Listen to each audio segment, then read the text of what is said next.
ഇന്ത്യക്കെതിരെ യൂറോപ്യൻ രാജ്യങ്ങളെ കൂട്ടുപിടിച്ച് കനത്ത ഉപരോധം ഏർപ്പെടുത്താനുള്ള ശ്രമങ്ങളുമായി US പ്രസിഡന്റ് ഡൊണാൾഡ് ട്രംപ് മുന്നോട്ട് പോകുന്നുവെന്ന് റിപ്പോർട്ടുകൾ ആശങ്കയുയർത്തുന്നു. അമേരിക്കൻ പ്രസിഡന്റായിരിക്കുമ്പോൾ ഇന്ത്യക്ക് നൽകിയ വാണിജ്യപരമായ പരിഗണനകൾ പിൻവലിക്കുകയും ഉയർന്ന ഇറക്കുമതി തീരുവകൾ ചുമത്തുകയും ചെയ്ത ട്രംപ് തന്റെ തീരുവ പ്രഹരങ്ങളെ മറികടക്കാൻ ഇന്ത്യ ചൈനയുമായി അടുക്കുന്നത് കണ്ടാണ് പുതിയ നീക്കങ്ങൾ നടത്തുന്നത്.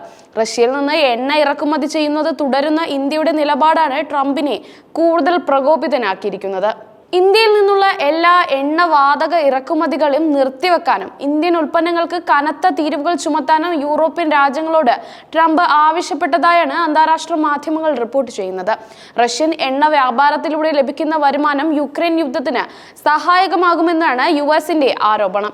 25% പകരച്ചുങ്കത്തിന് പുറമെ റഷ്യൻ എണ്ണ ഇറക്കുമതിയുടെ പേരിൽ 25% പിഴ തീരുവ കൂടി ഇന്ത്യൻ ഉൽപ്പന്നങ്ങൾക്ക് ട്രംപ് ചുമത്തിയിട്ടുണ്ട്. ഇരട്ടത്താപ്പ് നയമെന്ന് ഇന്ത്യ ഈ നടപടിയെ വിമർശിക്കുന്നു. റഷ്യയുമായി വ്യാപാര ബന്ധമുള്ള ഏക രാജ്യമല്ല ഇന്ത്യയെന്ന് ഇന്ത്യ ചൂണ്ടിക്കാട്ടുന്നു. റഷ്യൻ എണ്ണയുടെ ഏറ്റവും വലിയ ഇറക്കുമതിക്കാർ ചൈനയാണെന്നും റഷ്യയിൽ നിന്ന് ഏറ്റവും അധികം LNG വാങ്ങുന്നത് യൂറോപ്യൻ യൂണിയനാണെന്നും ഇന്ത്യ ചൂണ്ടിക്കാട്ടുന്നു.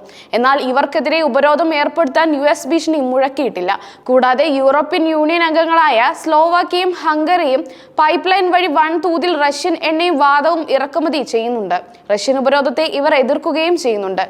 യൂറോപ്യൻ രാജ്യങ്ങൾ ഗണ്യമായ അളവിൽ റഷ്യൻ ഫോസിൽ ഇന്ധനങ്ങളും വാങ്ങുന്നുണ്ടെന്ന് റഷ്യൻ പ്രസിഡന്റ് വ്ളാഡിമിർ പുടിനും ചൂണ്ടിക്കാട്ടി. ഇന്ത്യക്കെതിരായ ട്രംപിന്റെ തീരുവ ഭീഷണികളോട് യൂറോപ്യൻ രാജ്യങ്ങൾ പരസ്യമായി പിന്തുണയ്ക്കുകയോ വിമർശിക്കുകയോ ചെയ്തിട്ടില്ല. അതേസമയം ജൂലൈ ട്രംപുമൊത്തുള്ള കൂടിക്കാഴ്ചക്കിടെ NATO secretary general Mark Rutte Russian എണ്ണ വാങ്ങുന്നത് തുടർന്നാൽ ഇന്ത്യക്ക് ചൈനയും ബ്രസീലും ഉപരോധം ഏർപ്പെടുത്തുമെന്ന് ഭീഷണി മുഴക്കിയത് വിവാദമായിരുന്നു. റൂട്ടയുടെ ഭീഷണി ഇന്ത്യ തള്ളിക്കളഞ്ഞിരുന്നു. ട്രംപിന്റെ ഭീഷണികളെ വിമർശിച്ച് റഷ്യൻ പ്രസിഡന്റ് വ്ളാഡിമിർ പുടിനും രംഗത്തെത്തി.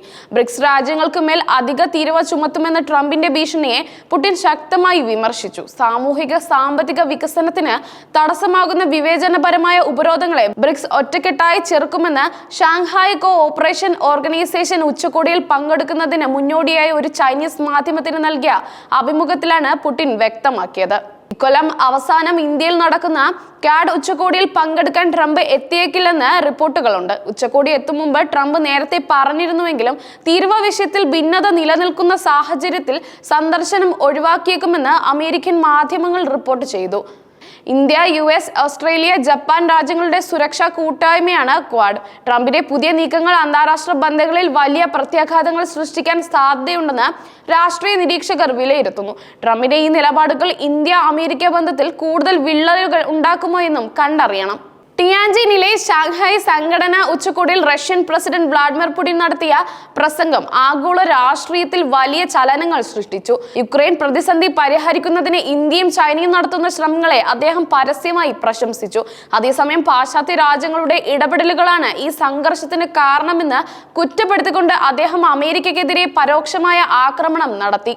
ലോക സമാധാനത്തിന്റെ രക്ഷകനെന്ന് സ്വയം പ്രഖ്യാപിച്ച അമേരിക്കൻ പ്രസിഡന്റ് ഡൊണാൾഡ് ട്രംപിന്റെയും മറ്റ് പാശ്ചാത്യ രാജ്യങ്ങളുടെയും ശ്രമങ്ങൾ പരാജയപ്പെട്ടുവെന്ന് ലോകം മുഴുവൻ തിരിച്ചറിഞ്ഞു കഴിഞ്ഞു. ട്രംപിന്റെ നയതന്ത്രപരമായ നീക്കങ്ങൾ വെറും പൊങ്ങച്ചമായിരുന്നു എന്ന് തെളിയിച്ചുകൊണ്ട് പുടിൻ യുക്രൈൻ പ്രതിസന്ധി പരിഹരിക്കുന്നതിൽ അമേരിക്കയുടെ സംഭാവനകളെ കുറിച്ച് ഒന്നും പറഞ്ഞില്ല. എന്നാൽ ഇന്ത്യ, ചൈന തുടങ്ങിയ രാജ്യങ്ങളുടെ ശ്രമങ്ങളെ പ്രത്യേകം പരാമർശിച്ചു. പേരെടുത്ത് പറയാതെ ചില പാശ്ചാത്യ രാജ്യങ്ങളാണ് സംഘർഷം വഷളാക്കിയതെന്ന് അദ്ദേഹം കുറ്റപ്പെടുത്തുകയും ചെയ്തു. ഈ പാശ്ചാത്യ രാജ്യം അമേരിക്ക അല്ലാതെ മറ്റാരുമല്ലെന്ന് ലോകം മുഴുവൻ അറിയുന്ന കാര്യമാണ്. ഒരു രാജ്യത്തിനും മറ്റൊരു രാജ്യത്തിന്റെ സുരക്ഷ ബലികഴിച്ച് മറ്റൊരു രാജ്യത്തെ സംരക്ഷിക്കാൻ കഴിയില്ലെന്ന് പുടിൻ ഊന്നി പറഞ്ഞു. യുക്രൈനെ നാറ്റോയിലേക്ക് ആകർഷിക്കാനുള്ള പാശ്ചാത്യ ശ്രമങ്ങളാണ് റഷ്യ യുക്രൈൻ സംഘർഷത്തിന് മൂല കാരണമെന്നാണ് അദ്ദേഹം കുറ്റപ്പെടുത്തിയത്.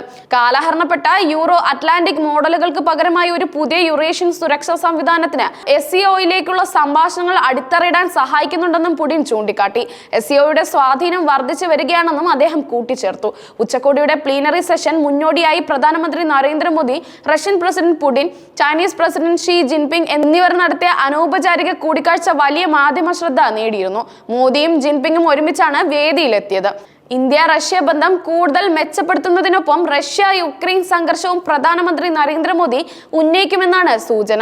കഴിഞ്ഞ ദിവസം യുക്രൈൻ പ്രസിഡന്റ് വ്ളാഡിമിർ സെലൻസ്കി പ്രധാനമന്ത്രിയുമായി ഫോണിൽ സംസാരിക്കുകയും ഈ വിഷയത്തിൽ ഇന്ത്യയുടെ ഇടപെടൽ അഭ്യർത്ഥിക്കുകയും ചെയ്തിരുന്നു. സന്ദർശന വേളയിൽ SCO ഇടപെടലുകളുടെ ഭാഗമായുള്ള സൈനിക പരേഡ് ആഘോഷങ്ങളിൽ ഉത്തര കൊറിയൻ നേതാവ് കിം ജോങ്ങിനൊപ്പം പുടിൻ പങ്കെടുത്തുവെന്ന റിപ്പോർട്ടുകൾ കൂടി പുറത്തു വന്നു. ഇത് റഷ്യ, ഇന്ത്യ, ചൈന കൂട്ടുകെട്ടിനൊപ്പം ഉത്തര കൊറിയയുടെ കിം ജോങ് കൂടി ചേർന്നാൽ പിന്നെ അമേരിക്കയ്ക്ക് ഭയപ്പെടാൻ വേറൊന്നും വേണ്ട. ഉച്ചകോടിക്ക് മുമ്പ് ചൈനീസ് പ്രസിഡന്റ് ഷീ ജിൻപിങ്ങുമായി പ്രധാനമന്ത്രി മോദി നടത്തിയ കൂടിക്കാഴ്ചയിൽ ഇരു രാജ്യങ്ങളും തമ്മിൽ ന്യായമായ വ്യാപാരം ഉറപ്പാക്കാനും സഹകരണം ശക്തിപ്പെടുത്താനും ധാരണയായി. അതിർത്തി കടന്നുള്ള ഭീകരവാദം പ്രധാനമന്ത്രി ഷീ ജിൻപിങ്ങുമായുള്ള കൂടിക്കാഴ്ചയിൽ മോദി ഉന്നയിക്കുകയും ഈ വിഷയത്തിൽ ഇന്ത്യക്ക് ചൈന പിന്തുണ ഉറപ്പു നൽകുകയും ചെയ്തു. ഇതെല്ലാം സൂചിപ്പിക്കുന്നത് വളർന്നു വരുന്ന ഒരു പുതിയ ലോകക്രമത്തെയാണ്.